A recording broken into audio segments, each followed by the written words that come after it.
Beirut Lebanon के मज़ाहमती तंजीम हज़बुल्लाह ने Hasan Nasrallah के जानशीन हाशिम सफ़ीउद्दीन की इसराइली हमले में शहादत की तस्दीक कर दी। हज़बुल्लाह ने अपने बयान में बताया कि हाशिम सफ़ीउद्दीन की शहादत कुछ हफ्ते कबल हुई। याद रहे कि इसराइल ने 8 अक्टूबर को उनकी शहादत का दावा किया था।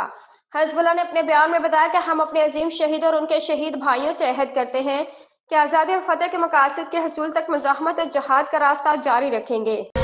कराची कस्टम्स इंटेलिजेंस की खराब कारकर्दगी स्मगलिंग में मुलविस होने पर बड़ा एक्शन ले लिया गया।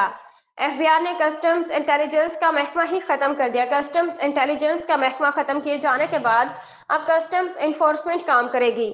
रिपोर्ट के मुताबिक रावलपिंडी, मुल्तान, हैदराबाद और गवादर में कस्टम्स इंटेलिजेंस के दफातर बंद कर दिए गए हैं, जबकि मुल्क भर के दिगर शहरों में कायम कस्टम्स इंटेलिजेंस के तमाम दफातर 10 से 15 दिन में बंद कर दिए जाएंगे। वाशिंगटन अमेरिकी कांग्रेस के 62 अरकान ने बानी पीटीआई की रहाई के लिए सदर बाइडेन को खत लिख दिया। खत पर मुसलमान अरकान कांग्रेस अल्हान उमर और राशिदा तलीब की दस्तखत भी मौजूद है। तफसीलात के मुताबिक अमेरिकी कांग्रेस के 62 अरकान ने बानी पीटीआई की रहाई के लिए सदर बाइडेन को खत लिखा। खत में साबिक वज़ीर आज़म इमरान खान समेत सियासी कैदियों को रहा करने का मुतालबा करते हुए कहा गया है कि बाइडेन इंतजामिया इमरान खान की हिफाजत के लिए पाकिस्तानी हकाम से गारंटी लें। इस्लामाबाद हाई कोर्ट ने तोशाखाना 2 केस में बुशरा बीबी को जमानत पर रहा करने का हुक्म दे दिया। तफसीलात के मुताबिक इस्लामाबाद हाई कोर्ट में तोशाखाना 2 केस में बुशरा बीबी की दरख्वास्त जमानत पर समाअत हुई।